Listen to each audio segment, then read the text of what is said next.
3, 2, 1. Something is terribly wrong. Weasels have eaten our world. Friends have been carried away by monkeys.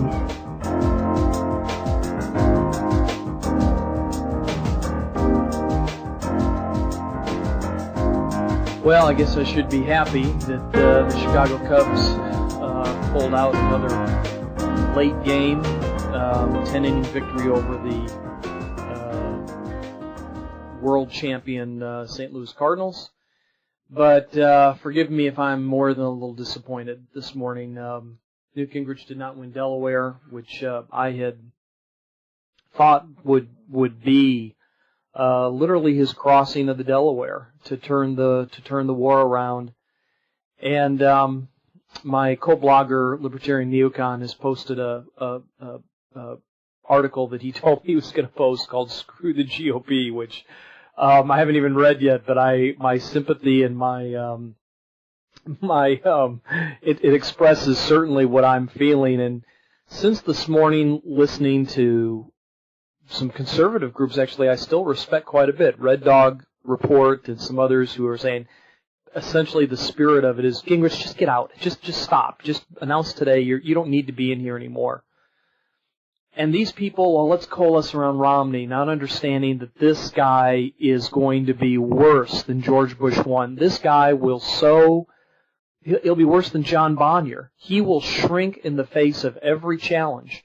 If the liberals put up enough uproar, funded by Soros, he will back down. He will not repeal Obamacare. He's never given a history of having a strong compass to follow through on anything.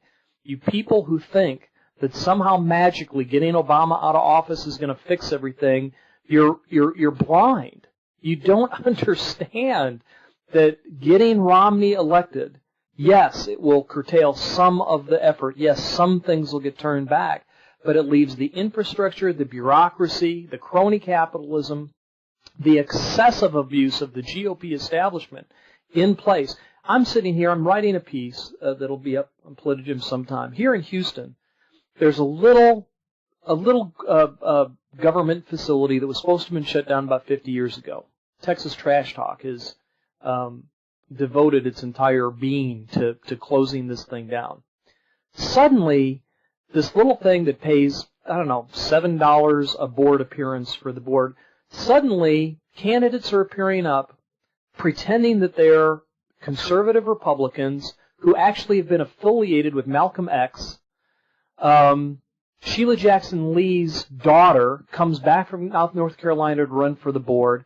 They are planning a deeper insurgency because they have a taxing authority, and they're going to start using this thing for some other purpose to enact not only more bureaucracy, but to continue to take over more power.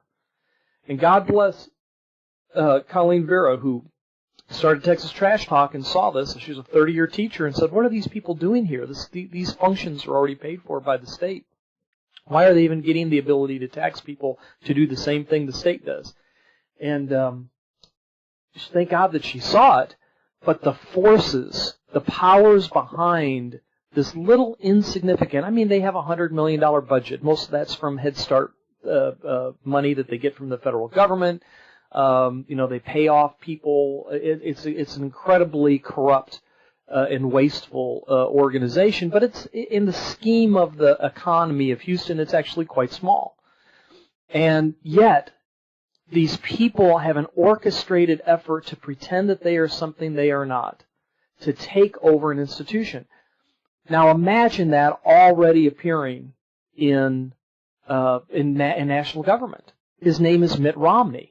He is pretending. He started in 2004 while he was finishing up gay marriage, while Romneycare was getting enacted.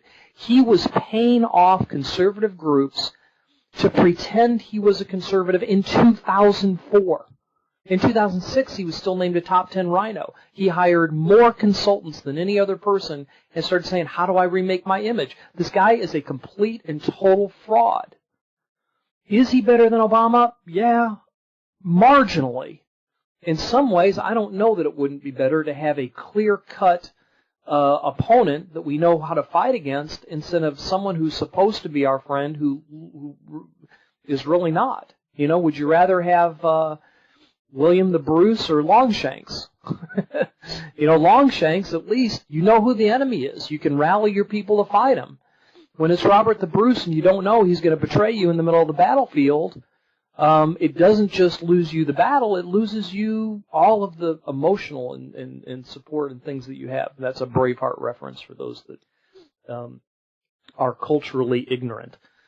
So I wake up this morning with a bit of a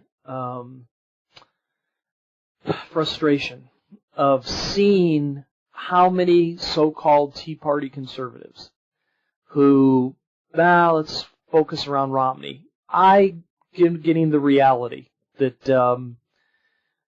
there aren't as many courageous conservatives as I originally thought. And it's heartbreaking. I'm getting the reality that TV and popular culture has rotted the moral underpinnings of hard work and diligence and self-sacrifice and doing things that are the right thing to do, not that they're the best thing to do for you, but instead it's a Starbucks culture of cable TV and, I'll tweet my ass off, but go out and run for a school board? Oh, I don't have the time to do that. I've got to keep up my other appearance. And I'm not meaning to come down on people who blog, because I blog. I'm not meaning to come down on people who tweet. But it no longer is going to be helpful to keep pointing out problems in the party and keep pointing out problems and not do anything about it. Those of you who are conservative Christians who believe in the principles that founded this country, and they were not perfect. One of the Declaration signers pledged that he would vow his sacred honor, and then under fear recanted and signed a pledge to King George. They were not perfect, but the ideas were perfect. And if you don't shoot for the stars, you won't have any chance of getting your arrow up in the air to hit the moon, as they say. Shoot for the moon and you hit the ground. Shoot for the ground and you might hit your own foot. And the cowardice and the lack of clarity, the lack of intellectual honesty that has been revealed in our own movement. I'll be honest, guys, I feel, not that I would anyway equate myself to William Wallace, but I feel the emotions that Mel Gibson showed in that character in Braveheart, where he looked at the battlefield and he could not believe that someone who had pledged and told him, "Oh yes, I love the Tea Party. This is great. Yes, we need to turn back the GOP establishment," in fact, has been stabbed in the back. And Rush Limbaugh, you are Robert the Bruce. Michelle Malkin, you are Robert the Bruce. Eric Erickson of Red State, you're a lawyer that swore a loyalty to the Constitution, and you refuse to talk about the worst constitutional corruption in a president that has a proven forged document to try to legitimize his authenticity to be in that office. You are Robert the Bruce. Everybody who's afraid of what other people think, well, we all get to get behind Romney. Instead of doing what you know in your heart is right and fighting this, the GOP establishment is more corrupt than I could ever imagine, and I see it here on a local basis. There's a guy named Joe Strauss who is the RINO of RINOs. He shut down the ability to stop TSA. He shut down the ability to stop sanctuary cities. The guy pretends he's a Republican, but he's funded by Democrats. And we've got Texas congressmen who are good Christian conservatives saying, well, it's just the way things run. We can't fight him. Well, why don't you challenge him for speaker? Oh, no, I couldn't do that. I'm telling you, we need some courageous, some Judeo-Christian, courageous William Wallaces to take back this land. I thought it could have been done by rallying around Newt Gingrich. It might have, had Rick Santorum not been so... He has a right to do what he wants to with his own campaign. Listen, he has a right to run as long as he wants to. But the lies that he told to be able to keep himself in the race. The lies he told the pro-life community, and the pro-life community, like Life News' Stephen Ertelt, that lied to pro-life followers about Rick Santorum, would not vet him correctly. Let him pretend that he was this great, strong pro-life candidate who clapped for Arlen Specter when he attacked pro-life forces, who refused to allow conservatives to stop Sotomayor from going to the state. He undercut them. And I know some of you are still Santorum. You can't believe this. Look at the facts. There is no way you can look at his history and not come to the conclusion what the Tea Party in Pennsylvania knew, which is why he was losing Pennsylvania, is that he's a fraud. And I'm not expecting everybody to be perfect. I'm really not. But I am expecting them to when they say they're honest and they mess up, to at least confess and say, hey, I screwed up here, but I have a devotion to continue on. And then show examples of actually doing it. So a bit of a meander on this one-off PolitiJim podcast here. But I just I'm looking at this landscape and I'm wondering, how do we do this? I'm still fighting for Newt until he drops out. I still believe the best hope to not just get Obama out and engage him properly. Listen, Romney is losing to Obama in the national press right now, 49-42 in popularity. How does that happen with a guy who shouldn't be in office, who has probably created assassinations for people, that has completely ignored the Constitution, appointed people when he didn't have a legal right to do it, who sent guns across the border into the hands of Mexican warlords to kill, I don't know how many, Super Mexican had the number, hundreds of Mexicans, and U.S. Border Patrol people were shot and killed by the guns that and they intentionally did it so they could get a political point to try to come against guns and create more gun control. Now, if that doesn't get somebody down into the 20s, our country is way more corrupt and farther gone than we thought. 45%, 47% of the people are already on some form of government dole. We are way farther down the line of permanent enslavement to a socialistic society that cannot be changed than anything. And it's way farther gone than I want. So I'm sitting here in my strategic mind saying, what do we do? If Gingrich pulls out, yes, I will support Romney only to get Obama defeated. And I will work hard for that. But the minute that he defeats or doesn't defeat, I am calling for courageous constitutional conservatives to rise up and start educating yourself, networking together, becoming a force that will interlock arms and be one in these causes. The Tea Party was completely split up. If I was Satan, I could not have done it better. Tea Party was victorious in 2010. We've run up into this fractious group, started by the little pinpricks of Ann Coulter and George Will, making outrageous outright lies based on their own biases. When George Will called Newt Gingrich a Marxist, everybody scratched their head and goes, well, wait a minute, he's not, is he? Then suddenly when other people started coming about Newt Gingrich, suddenly everybody goes, well, maybe I thought I knew Newt Gingrich, maybe I don't know who he is. And we let the Marxist, Hitler, Cloward and Piven, Saul Alinsky strategies completely change what we really thought, most of us, because we were too damn lazy to do the homework and find out the truth. I was one of those to begin with. I started questioning what I thought I knew. And as I went back and looked at the data, like I said, I was ready to endorse Santorum.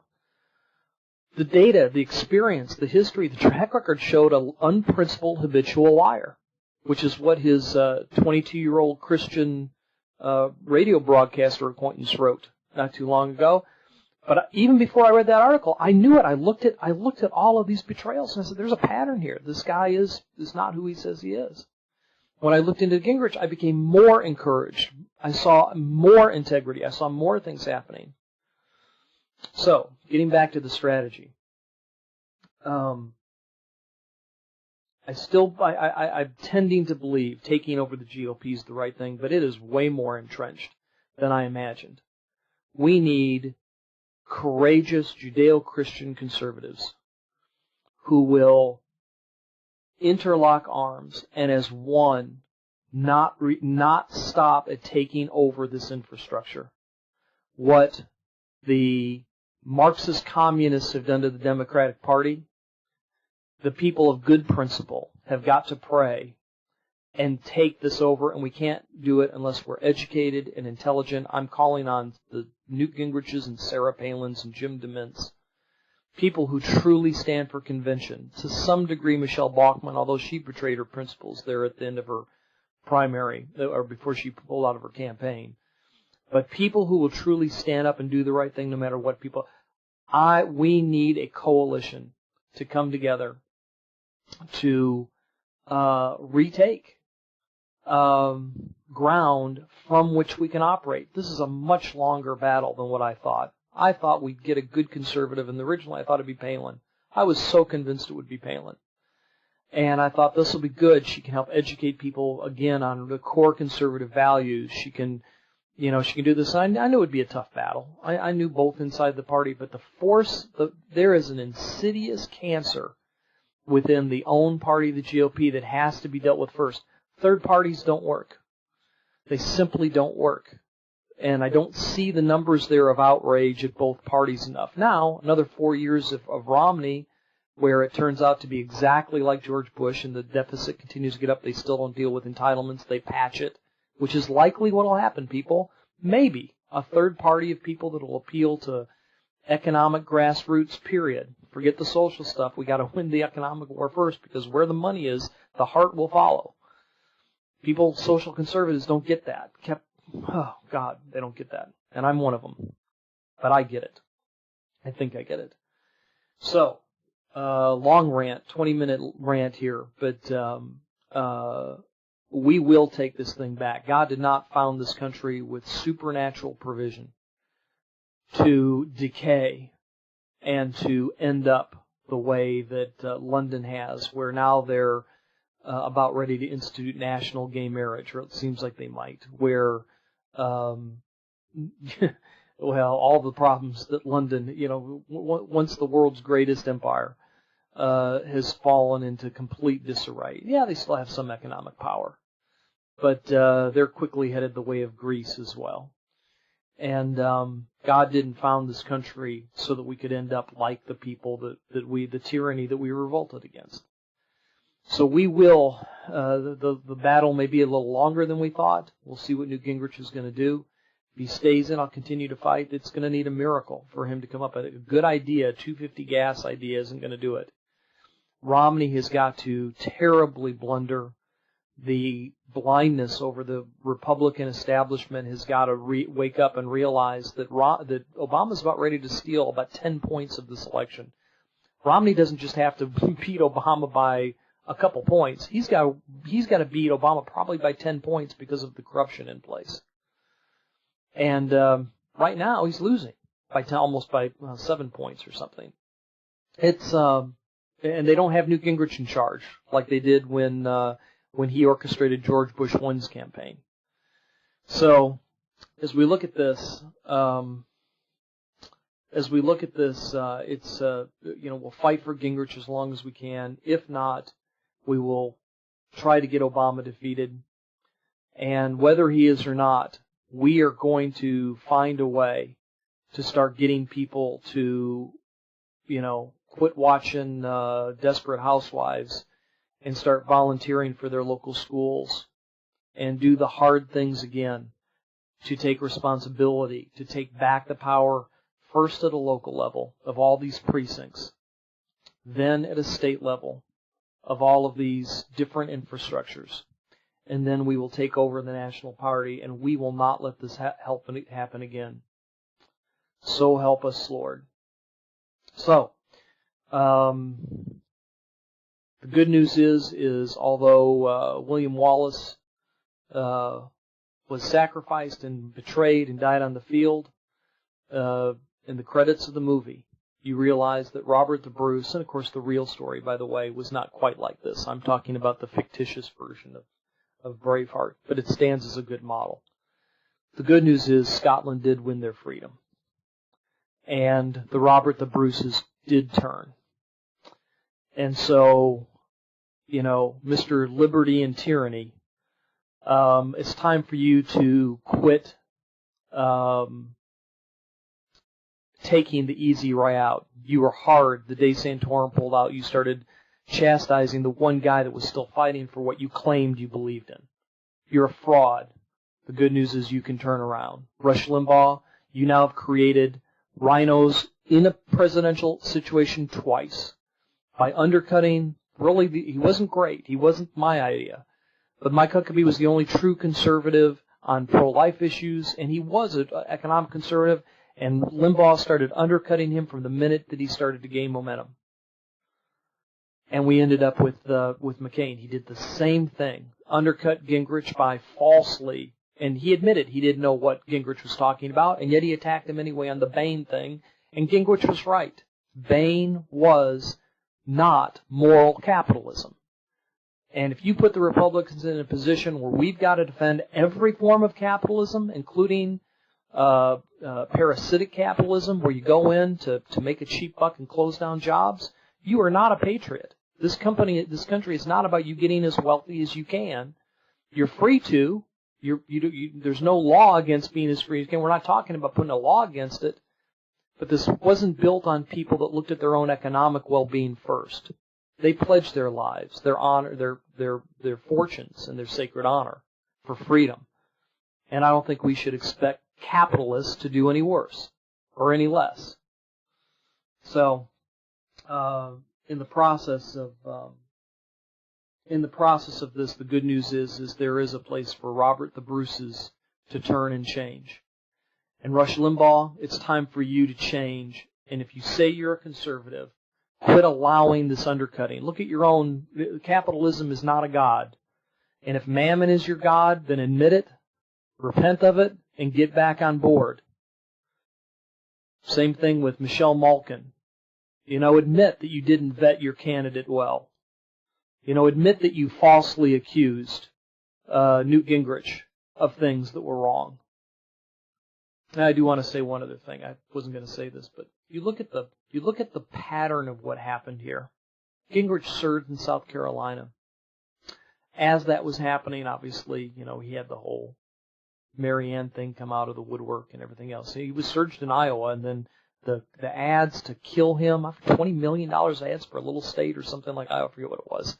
It was incredible. Just trying to totally deceive, and it worked. Ads work. And the people of Iowa, heard 4,000 voices telling them Newt Gingrich was evil, and one voice telling him that he was who he really was, and they believed it. Thanks, Iowa.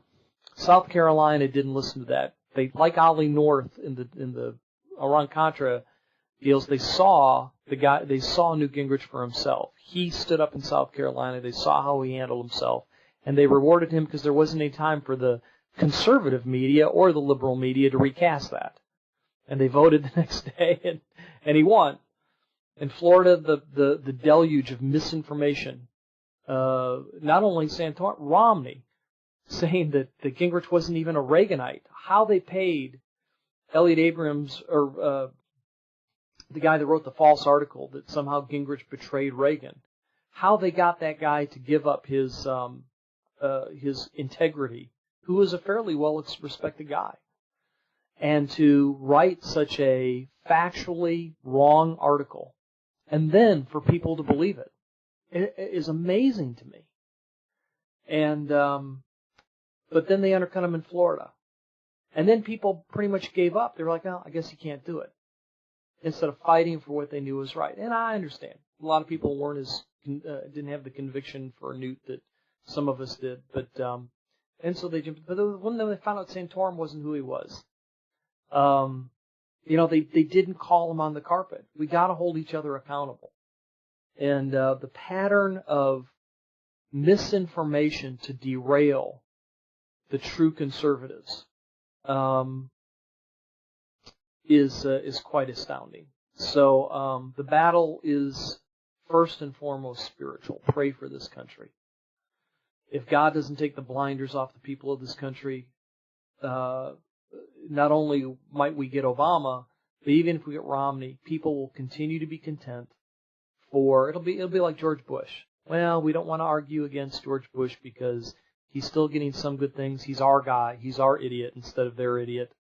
But, you know, like he did in Massachusetts, for 2 years there might be great short-term cuts, but no real lasting change. And then in the last 2 years, you thought Medicare Part D was bad. Wait till you see what Romney's Romneycare 2.0 is going to be, which they're already talking about. The GOP establishment's already talking about what to replace Obamacare with, not how to get people sold on the idea of personal responsibility and free markets and having a safety net for only the very most destitute people in our country.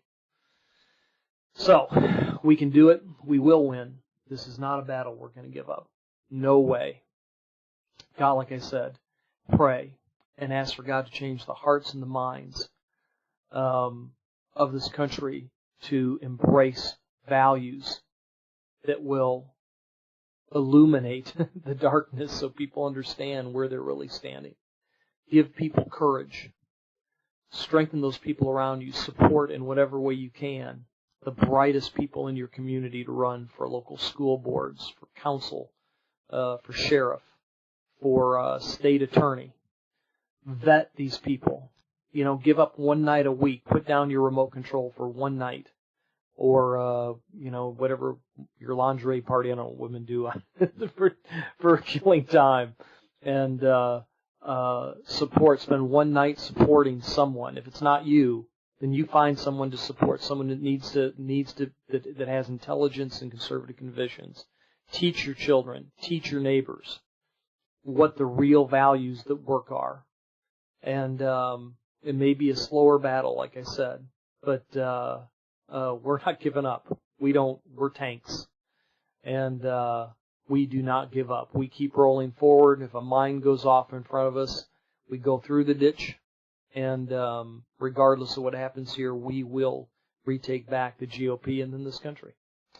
God bless you all. And stay tuned to PolitiJim, which will be launching PolitiJim Radio hopefully next week with some very good people. We're still trying to get finalized on a consistent time and a day with my co-hosts. We should have that done fairly shortly. And in the meantime, keep the faith. God gave us this country, and we're going to take care of it. God bless you now.